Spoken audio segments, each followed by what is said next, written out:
Hello guys, and today we have an extremely interesting, important and timely question to discuss. How will Putin's regime end? I know this is the question that millions of people kept asking for decades, but now, with the failed blitzkrieg and Putin's total economic mismanagement, when he is literally in the middle of the destruction of the Russian Federation, it is quite logical to discuss what is the most likely perspective for this Kremlin goblin. I personally want to see him in The Hague because justice is important, and if we want to protect other countries from similar situations and similar invasions, it's super important to demonstrate that international law is working. But when I read the comments you leave below some of my videos, praying and hoping that the Russian population will take down their dictator, I smile. And I return back to this idea why our channel, our community is so important.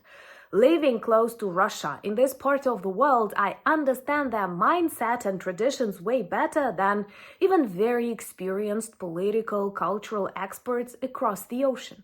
And I know it's not likely that Russians will protest seriously against anything. They had centuries to demonstrate their abilities, their will, but they kept failing. We may try and look for the reasons. Let me know, would you like a separate discussion on this topic? But now we have to concentrate on these likely scenarios of the Putin's end. And what seems very interesting and quite intriguing is his inner circle. Oligarchs that with each new failure, with each new sanction imposed either by the Ukrainian drones or by the White House, the European Union, become more and more desperate. Of course, at the beginning of the full-scale invasion, they supported Putin, believing he will give them access to the Ukrainian wealth, and maybe later they can attack the Baltics or some EU countries, getting access to more and more resources, companies, people, markets. But after the failure of this blitzkrieg, these not kind, not humane, but very business, practical people start hinting they don't want this war to drag because they lose access to their property, because ruble is losing its value, because their oil refineries are destroyed by the Ukrainian drones, and Putin does not listen to them. Well, because he understands the end of this war means the end of his regime. But I have this feeling we are in this moment in history that no matter what Putin does in the next months, his regime will end really soon. He made a great mistake when he invaded Ukraine back in 2014. The reaction was weak, so he made another, this time grave mistake, by invading Ukraine in 2022. Overestimating the strength of the Russian army and the strength of the Russian budget. But let's analyze how oligarchs can change the situation. I'm not saying it's good, because no sane person trusts oligarchs, but I want to introduce you a little bit more to Putin's history and why this circle of mafia friends is so important for his personal survival. Subscribe to know the truth about Ukraine, Russia, and this mysterious part of the world that many foreign experts try to analyze without knowing the languages, knowing the history, and that's not very professional. And as an ordinary Ukrainian, I can provide you with some real knowledge on the ground. My name is Anna, I'm from Ukraine, I'm in Ukraine, and you are invited to the community on this very talking discussion style channel. So many of you think about Russia, and when you think about the 90s, you describe this period as a short period of Russia's democracy, when they had some chances. Well, Yeltsin, the first president of the Russian Federation, was not democratic at all. He was a former communist leader and then switched sides and decided to use the opportunity. Also, he was pretty violent. A lot of military campaigns began during his rule. But his main problem and his worst heritage, if it's possible to say so, is oligarchy. He was supported by newly born Russian oligarchs. This period of the 90s that I already remember because I went to school in 1991 is this magical realism that deserves not just a separate video, but perhaps a separate channel. Because the Soviet Union collapsed and no instructions, no manuals existed how you get out of this, like communist state-controlled economy and begin living in what they name capitalism. And it led to mafia ruling everything. People who were nothing, people who were violent, who were aggressive, who visited various boxing clubs, and I'm not joking, became super rich during weeks. And many of these names like Deripaska, Abramovich that you associate with the enormous Russian wealth were poor, violent, teenagers, sometimes even teenagers when we're talking about Abramovich. I'm not sure, he was 20 when he began selling things. And with the absence of law, with the absence of rules, these people quickly hijacked various state companies that worked with the natural resources. Traditionally, that's the only wealth of Russia. For example, oil, gas, minerals, nickel, and so on and so forth. So these people did not have a career, they did not have skills, knowledge, they did not work to become rich. And that is, by the way, one of the funny things about the Russian millionaires, billionaires. You cannot invite them on a TED Talk or something like that. You cannot ask them, how did you achieve this success? Because they literally have nothing good to say. It's about mafia connections. It's about supporting each other. It's about stealing from each other. And this rules that the strongest survives. But here, the strongest is not the smartest, not the most talented, not the most innovative, but literally the one who had the best boxing classes. So these oligarchs, they started controlling and supporting Yeltsin, who was a part of their circle, and they even named his circle the family. And in 1996, they helped Yeltsin to be re-elected, even though he was often very drunk, very ill, and did not behave normally on the stage, like this Medvedev ancestor. And it was time to substitute him. And he introduced Putin, that was backed by the oligarchs. His candidacy was backed by the oligarchs because they trusted his style of fraud, his style of corruption he developed as the deputy of the mayor of St. Petersburg. And Putin was introduced by Yeltsin as his successor, not very democratic, right? No one knew Putin. Then they conducted a number of operations, including terrorist acts on the territory of the Russian Federation, so that people liked this new prime minister and elected him as their forever president. Because please remember, there are literally generations of Russians that were born and died in the mid-grinders on the front lines in Ukraine, while Putin is their only president. That's insane. Subscribe to witness the fall of this Kremlin goblin. That's super important, not just for Ukraine, not just for the world, but even for the Russians. So, I may talk a lot about this period, and if you're interested, let me know in the comments below, because I'm learning what subjects are of interest and importance for you. But Putin developed connections, and many believe that he is actually the richest person on the planet, and that might be the reason why Trump likes him so much.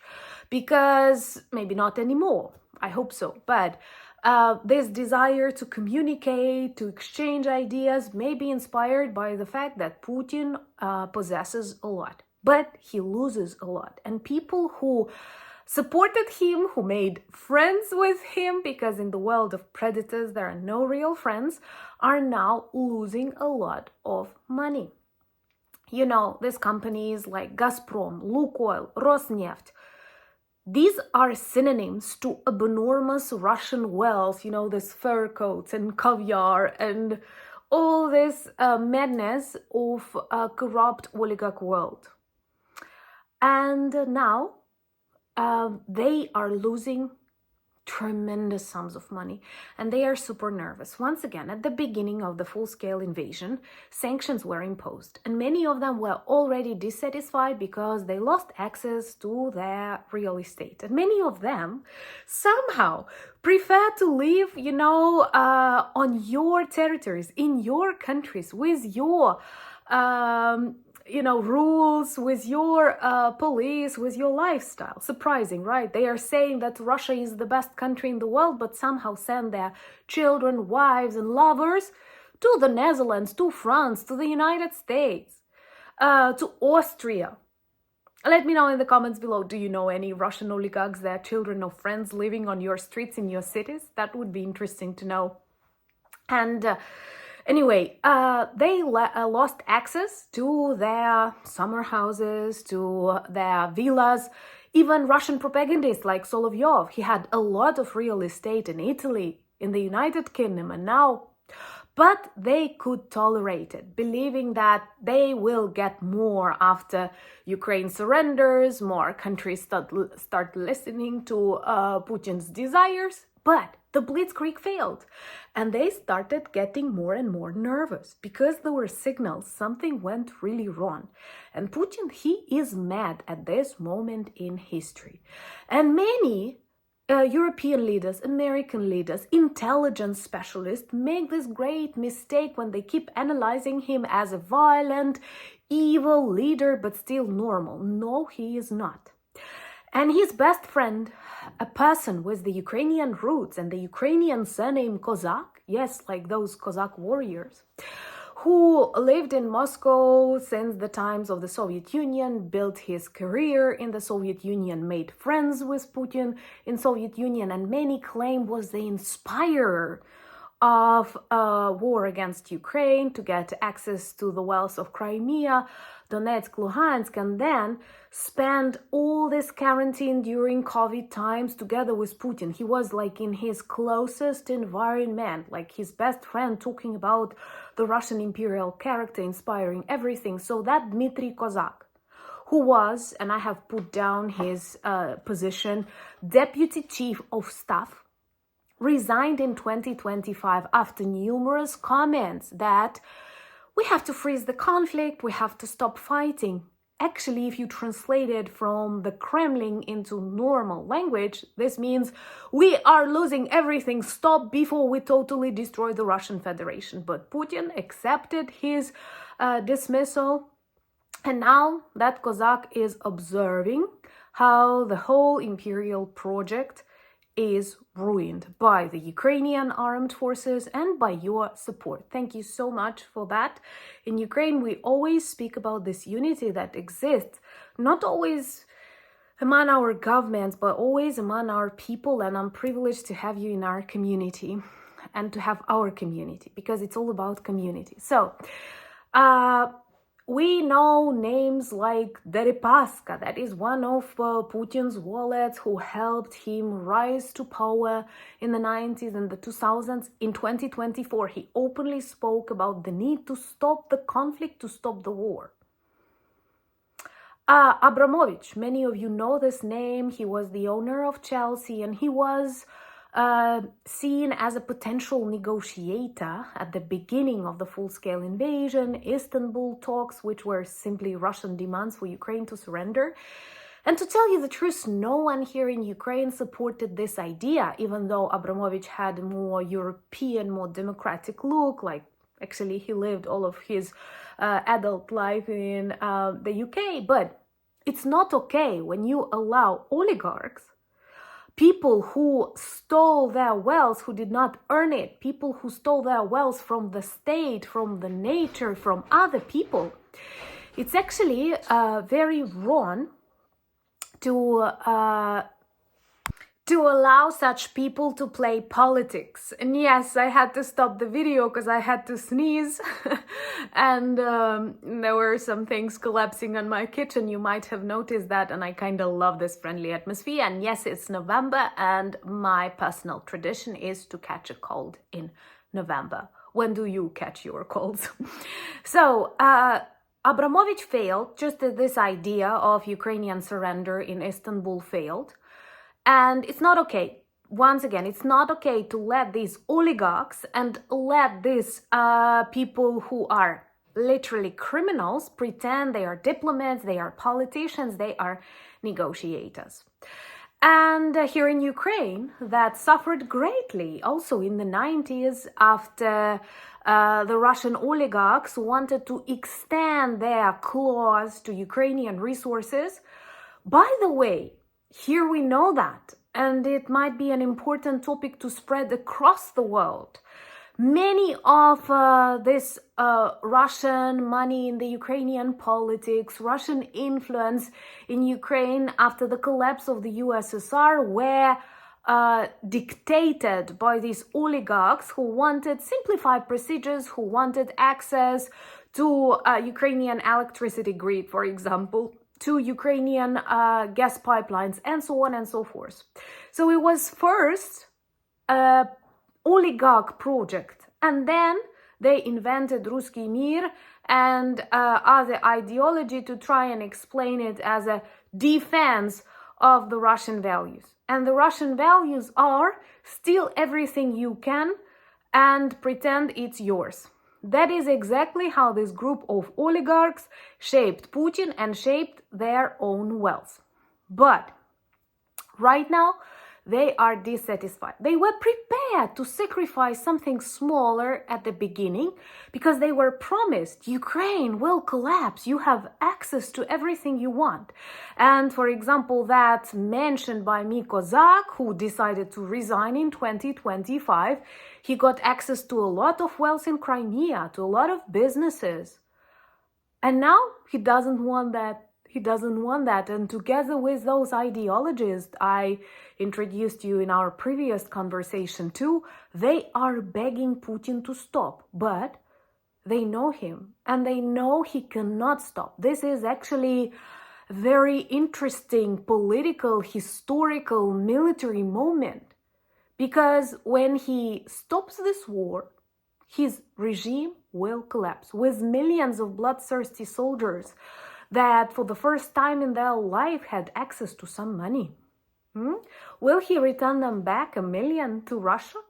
Or will he try to start another war when Ukraine is prepared to back up even our NATO partners? So people, please get ready to observe this collapse of Putin's regime. And when, I'm not saying if, I'm saying when, the frozen assets of the Russian oligarchs will be taken for the weapons that we need to keep demilitarizing the evil Kremlin project, they will erase Putin. That would be a very good precedent. And let me know in the comments below, what do you think about these frozen assets and why so many countries, including Belgium, protect them? They say it might be a dangerous precedent and other businessmen will stop trusting their money to the banks of Belgium, to the Bank of Switzerland, or they are afraid of various courts and trials. But people, if these businessmen do not start wars against independent free countries, then there won't be any precedents. It won't be dangerous. And if they start a war, let them be ready for the consequences. We have to live in a society that respects the rules. Otherwise, we are in great trouble. So here in Ukraine, we continue implementing our drone sanctions that destroy oil refineries, gas stations, Lukoil, Gazprom, and other companies that made these people rich and now make these people poor. And maybe it's easy to trick Russians, maybe it's easy to trick some faraway experts, but it's impossible to trick Russian oligarchs who made this wealth together with Putin as one of them, and now they observe how he destroys their wealth and the Russian Federation itself. And if you want to know more, join the community of the channel, follow me on other social media, the links in the description, same as the link to our merch shop. And thank you so much for buying me coffee, and now I drink a lot of tea once again to fight the cold. Thank you so much for becoming patrons and sponsors of the channel. Follow me on the main channel, Anna from Ukraine, for the daily updates about news. And there are a lot of news these days. But most importantly, thank you for being friends of mine and friends of Ukraine. Slava Ukraini!